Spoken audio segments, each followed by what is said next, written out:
So today we will learn about the get and post method. The get method in AJAX is used to retrieve data from a server. It appends parameter to the URL and it's best suited for fetching information without modifying server resources. Since the request is visible in the URL, it is not secure for sensitive data. GET requests are cacheable, making them efficient for repeated data fetching. However, they have a URL length limitation, restricting the amount of data sent. Let's have a look at the example. First, we create an XMLHttpRequest object.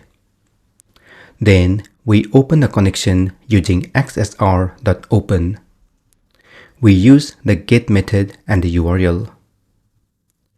Then, we handle the response in onReady state change. And finally, we send the request using xsr.send. The post method in AJAX is used to send data to a server for processing or storage.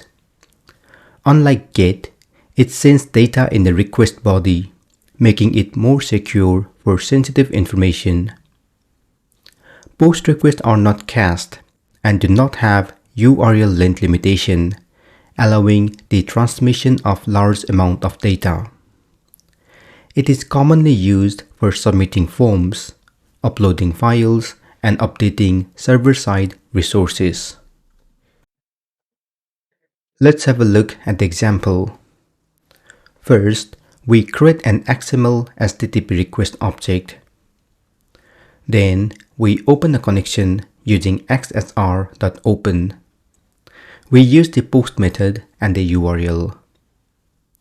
Then, we set request header.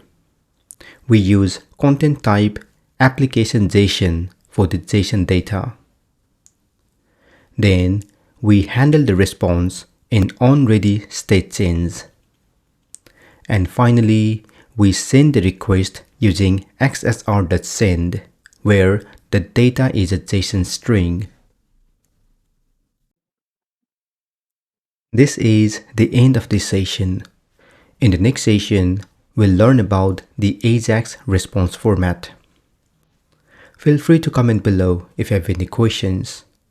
Also, please don't forget to like, share, and subscribe to my channel to get more videos in the future. Thank you and see you soon.